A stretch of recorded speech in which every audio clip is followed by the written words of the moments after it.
Bonjour à tous et voici une nouvelle capsule sur la régénération cellulaire. Des découvertes scientifiques récentes ont montré que la santé des télomères, et spécifiquement leur longueur, pourrait détenir la clé du vieillissement. Nos cellules se divisent tout le temps. Et chaque fois que nos cellules se divisent, le télomère se raccourcit et certaines informations génétiques peuvent être perdues. Les scientifiques ont constaté que les chromosomes peuvent cesser de se multiplier si les télomères deviennent trop courts. Les télomères rétrécissent habituellement au taux de 1% par an, de la naissance à la mort. Les télomères des personnes ayant des habitudes malsaines rétrécissent beaucoup plus rapidement, tandis que ceux des personnes avec les meilleures habitudes rétrécissent à un rythme plus lent, permettant ainsi à ces personnes de vivre environ 100 ans. En fin de compte, la santé des télomères est un déterminant majeur de la santé globale et de la longévité. La capacité à rajeunir ou à faire pousser les télomères est par conséquent d'une importance majeure. Le stress influence directement sur la taille des télomères. Le stress provoque une libération d'hormones, bloquant les protéines antioxydantes du corps et fait donc monter le stress oxydatif qui induit le raccourcissement des télomères et d'une baisse d'activité de la télomérase. Le stress pourrait être responsable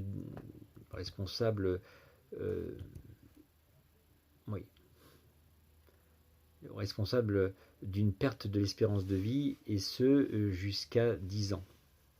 Il est donc aussi primordial de faire attention au stress extérieur et à ses conditions de vie afin de lutter contre le vieillissement. Il est ainsi possible de préserver ses télomères en changeant son mode de vie. Même si aucune thérapie génique n'a pour le moment scientifiquement prouvé son efficacité chez les humains, il semble y avoir des pistes prometteuses en la matière, et il ne manque plus que de réelles études scientifiques et précliniques afin de les adapter, et qu'il serait important de voir arriver prochainement, compte tenu de l'importance de ces découvertes et du sujet. Il existe aujourd'hui quelques laboratoires proposant d'effectuer des mesures de télomères pour des tarifs allant de 200 à 700 euros. Il est fort possible que dans l'avenir, ces mesures soient pratiques, courantes, dans le cadre d'une médecine préventive des maladies liées au vieillissement. La longueur des télomères a été considérée comme une horloge biologique liée à l'espérance de vie, mais ce n'est pas toujours le cas. Des études ultérieures ont contredit cette idée. En revanche, ce raccourcissement serait bien corrélé au risque de maladie du vieillissement et notre immunité devant les infections, surtout pour les télomères très courts, qui seraient liés au risque de voir se développer des maladies de dégénérescence et des cancers. La longueur moyenne des télomères serait également un bon indicateur de notre stress oxydatif. Néanmoins, de l'avis de certains médecins, cette longueur, il est plus intéressant de considérer le rallongement ou le raccourcissement des télomères qui seraient de meilleurs indicateurs. De plus, notre hygiène de vie peut donner aussi une idée de l'état de nos télomères, en particulier l'alimentation peu saine, trop de sucre, d'oméga 6, de produits transformés, de charcuterie industrielle, de céréales raffinées, les sodas et les substances toxiques ingérées, la pollution environnementale, chimique, électromagnétique, sonore, de mauvais rapports sociaux et affectifs, la sédentarité sont des facteurs qui sont négatifs pour notre santé. Alors, la télomérase est une enzyme fabriquée par notre corps. Elle est capable de réparer l'usure des télomères lors d'une division cellulaire. Ainsi, ils ne se raccourcissent pas et les divisions de la cellule, voire sa vie, ne sont plus limitées.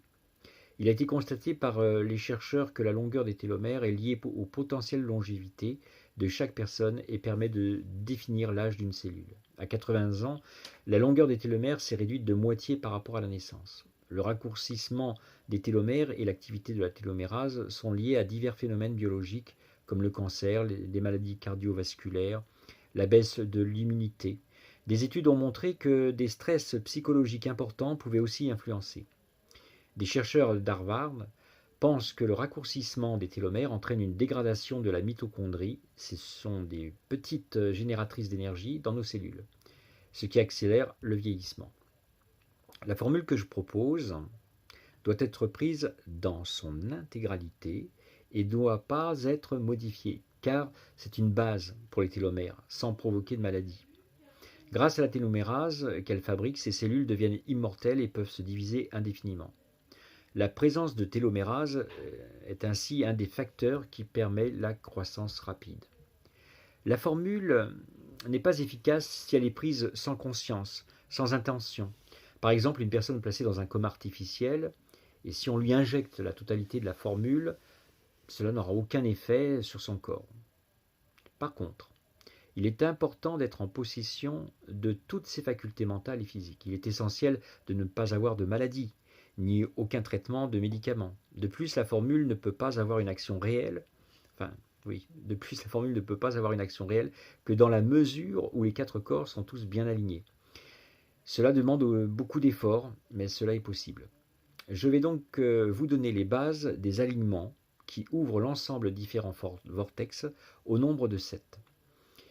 Lorsque les 7 vortex sont alignés, un grand vortex s'ouvre. C'est le vortex pranique qui s'ouvre selon certains critères et durant un laps de temps très court. Je sais que c'est très complexe, mais pas autant que notre corps qui, lui, est infiniment beaucoup plus complexe. Alors, l'utilisation de cellules souches embryonnaires pose un grave problème éthique. Prélever des cellules souches sur un embryon conduit en effet inévitablement à sa destruction. C'est pourquoi aujourd'hui, il est permis aux États-Unis de travailler avec des cellules souches déjà prélevées il y a longtemps et maintenues en culture. Mais il est interdit d'en prélever de nouvelles sur de nouveaux embryons. C'est justement aux États-Unis que les autorisations d'une recherche scientifique ont été annulées suite à une découverte du rallongement des télomères sur des personnes volontaires et praniques. En effet, pour le commerce des laboratoires pharmaceutiques, le rallongement des télomères n'est pas une découverte qui les réjouit tant que ça, et pour cause. Le gouvernement ayant été averti, la formule a été détruite et les chercheurs ont reçu une prime importante pour leur silence. Tant que la recherche ne perturbe pas le business des laboratoires, tout va bien. Et dans le cas contraire, c'est la rainette. C'est ce qui s'est passé.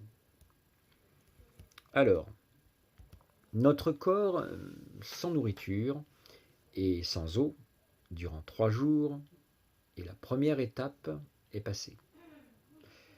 Oui, c'est très dur de passer cette étape de 3 jours, mais après, il n'y a plus cette faim qui nous travaille, parce que on a ouvert, si vous préférez, on a allumé quelque chose en nous durant ces 3 jours.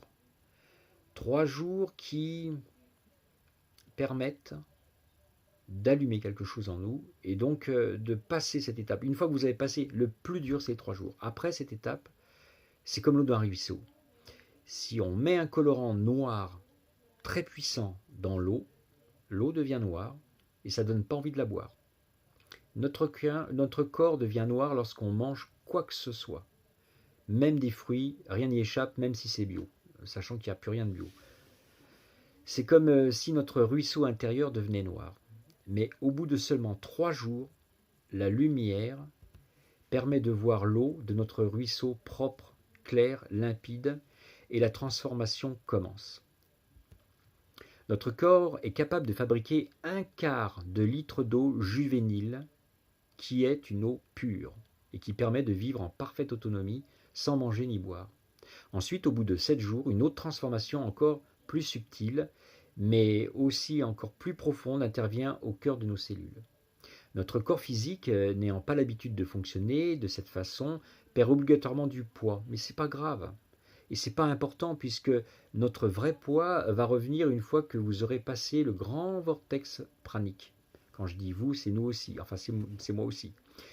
Alors je parle de celui qui s'ouvre au moment où vous devenez pranique. Il y a un moment de bascule très très précis où vous n'étiez pas pranique et vous devenez pranique. Et c'est ce moment-là précis où le grand vortex s'ouvre. C'est un moment si délicat, si subtil, que même le doute insidieux peut vous faire douter, alors que vous êtes devenu pranique. Votre corps mental et votre corps émotionnel se confrontent dans une discussion pour savoir si vous allez remanger, et quand vous allez reprendre, et par quoi vous allez commencer. voyez, vous commencez à... Le combat se commence, et là vous posez plein de questions. Qu'est-ce que j'ai envie? Et vous commencez à chercher de quoi j'ai envie, puis tout d'un coup ça peut être très paradoxal, hein. Ça peut être un poulet rôti, vous voyez, la peau bien croustillante, alors que non, vous ne mangez plus de viande. Vous avez des envies qui sortent comme une femme enceinte. C'est quand même surprenant, mais c'est comme ça. Comme c'est dommage, si près du but, déjà atteint, et sans savoir que vous avez dépassé la ligne d'arrivée. Oui, vous l'avez dépassé cette ligne. Vous êtes pranique, mais vous ne le savez pas. Oh. Et vous craquez parce que bien souvent, c'est comme un chercheur d'or. Il a creusé un tunnel de 20 mètres. Et juste là, il reste quoi, 20 centimètres à creuser. Derrière, il y a un diamant incroyable qui fera sa fortune. Il en a tellement marre, il arrête. Vous voyez? Eh bien, c'est ça qui se passe. C'est que parfois, on arrête au moment où on ne devrait pas arrêter. C'est justement, il faut être persévérant. Sur ce chemin que je vous propose, il va falloir être persévérant. Donc, les semaines qui suivent sont une installation définitive, qui sont validées par le corps au bout de 128 jours. Sans manger, 128 jours. Et là, vous allez le valider. Cela veut dire que lorsque vous avez les corps cétoniques à zéro, la stabilisation du poids lors de la transition ou transmutation, vous pouvez être sûr que votre énergie va vous permettre de vivre durant 128 jours sans aucune nourriture. C'est à ce moment-là que vous avez un choix à faire si vous voulez continuer sans eau et sans nourriture solide, uniquement que de l'essence de vie. Après les 128 jours, vous pouvez être sûr que votre état pranique est totalement installé dans votre corps et que maintenir cet état n'est pas une garantie à vie. Il faut continuer le chemin avec d'autres étapes pour gérer le corps émotionnel, qui est l'un des corps qui peut vous donner l'envie, d'avoir envie de reprendre une nourriture solide, et cela à tout moment. Cette nourriture ne vous apportera que de la déception et du découragement avec du regret d'avoir craqué. Pour éviter ce genre d'inconvénients, qui arrivent même aux praniques les plus aguerris, il faut prendre avant tout cela la formule qui permet aux cellules d'avoir une mémoire des derniers éléments qui sont entrés dans votre corps. Et ça, c'est important. Notre corps a la capacité d'enregistrer beaucoup de choses et la mémoire des cellules est infaillible.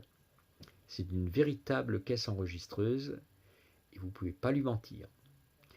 Tous les autres praniques n'ont pas eu cette réflexion du dernier repas enregistré par le corps. Et c'est pourtant important car la transition entre nourriture physique et nourriture pranique, c'est toujours nourriture pour le corps. Alors que la formule indique au corps autre chose comme message. Le dernier message avant la régénération, grâce à l'essence de vie, qui est donné par la source en conscience, eh bien ce message qui est passé au travers de chaque élément, c'est comme le fait par exemple, l'astragale, le rallongement des télomères. L'astragale, c'est prouvé que ça rallonge les télomères. Donc le corps enregistre cette notion, là c'est qu'un exemple que je vous donne. Donc dans le corps, quand le corps enregistre cette notion de régénération cellulaire à travers l'ensemble des éléments, et l'eau de mer qui est du plasma marin, qui est une source de régénération cellulaire aussi, et tous les éléments de la formule, lorsqu'ils sont dans un estomac totalement vide et propre de toute saleté de ce monde, où la nourriture n'est plus de la nourriture, alors il se passe quelque chose. Quand je dis que la nourriture actuelle n'est plus de la nourriture, c'est qu'il y a une centaine d'années ou même 200 ans, quand vous mangez une carotte ou une pomme, ça avait du goût, ça avait quelque chose. Ça avait des vitamines, ça donnait de la force. Actuellement, c'est fini. Tout ça, c'est fini. Donc, la seule nourriture qu'il nous reste pour survivre au nouveau monde qui va arriver prochainement, c'est la nourriture pranique. Voilà, c'est la meilleure. Alors cette chose, c'est la symbiose et une activation de synthèse d'une réaction beaucoup plus puissante que notre esprit ne peut imaginer. En effet, dans l'ensemble de mes expériences scientifiques, un estomac vide, comme le mien, avec une seule banane, j'ai réussi à prendre 1 kilo, parce que je me suis pesé avant et après, 1 heure après, 2 heures après, 3 heures après. Donc j'avais pris 1 kilo, une banane. Là, il y a quelque chose. Et il m'a fallu 2 jours pour perdre ce kilo. Cela veut dire une chose, c'est que l'estomac vide, lorsqu'il est en contact avec un aliment, il en tire un maximum de choses, et si ce n'est pas un aliment, il fait une analyse et prend ce qui est nécessaire pour lui. Il amplifie les choses et modifie la structure moléculaire en s'adaptant en fonction des éléments dont il a à sa disposition. Je connais des personnes qui sont en surpoids et qui se plaignaient de prendre du poids alors qu'ils mangent très peu. C'est la même chose, le même principe. Il existe différents paliers dans l'IMC, qu'ils soient faibles ou élevés. La quantité de nourriture, même faible, fait prendre du poids, alors que dans un certain cas, une IMC plus faible ou plus élevée que la norme fait maigrir. Le mixage phosphénique, donc j'ai parlé dans la formule, c'est autre chose. C'est un mélange de lumière qui est capté par le cerveau en passant par l'œil et une pensée profonde qui est transmise aux cellules par le subconscient qui a été préparé auparavant. Lorsque l'estomac possède la formule et que le mixage phosphénique est mis en place, l'ensemble provoque une réaction au cœur de la cellule souche. C'est l'intensité de cette intention qui permet à la fréquence vibratoire de cette action d'avoir un effet positif réel. Lorsque les 128 jours sont arrivés à terme, il est possible de faire une première prise de sang. 6 mois plus tard, une autre prise de sang va vous donner une indication entre la première et la deuxième dans la recherche du rallongement des télomères, qui enfin pourrait certifier votre état de pranique régénéré, non pas de la nourriture, mais par de l'essence de vie qui coule dans vos veines et qui vous donne l'énergie nécessaire pour vivre sans vous nourrir. Ainsi, la source vous donne l'essence de vie au cœur du moteur de vos cellules souches, et votre nouvelle condition selon vos possibilités vous permet d'atteindre des facultés considérées habituellement comme surnaturelles. Moi qui suis un chercheur métaphysique qui fait le pont entre la science et la spiritualité, si je prends un exemple concret sur le thème de la chélation au niveau de la science, la chélation consiste en l'utilisation de la zéolite qui attrape les métaux lourds, comme le mercure ou le plomb, piégés dans l'organisme. En effet, ces métaux toxiques sont massivement présents dans l'environnement que l'on respire. Ils ont contaminé toute la chaîne alimentaire. Nous les stockons dans nos tissus graisseux et à chaque fois que nous mangeons un aliment qui sont actuellement tous pollués, eh bien, la zéolite le retire. Maintenant, au niveau de la spiritualité. La spiritualité, on le verra dans une autre, peut-être non, peut-être... Non, je vais pouvoir finir. Donc, je vais finir par la spiritualité.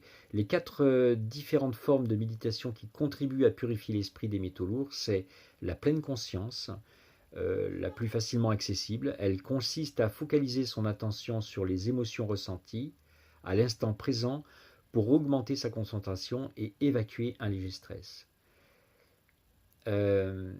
La méditation active, elle implique le corps en conjuguant une activité physique et spirituelle. On peut par exemple marcher en se concentrant sur ses mouvements et ainsi dompter ses pensées. La transcendantale associée à un son ou une syllabe qui se répète, un mantra par exemple, elle permet une relaxation profonde en faisant le vide en soi pour atteindre un état de plénitude. Vipassana, littéralement, c'est voir les choses telles qu'elles sont réellement. Fondée sur la respiration, cette technique ancestrale indienne concentre ses effets sur l'attention. La forme de méditation transcendantale que je pratique est dans une zone d'onde θ, qui oscille entre 3,5 et 4,5 Hz. Cela me permet d'atteindre des zones de fréquence vibratoire et des énergies dont la maîtrise demande plusieurs décennies.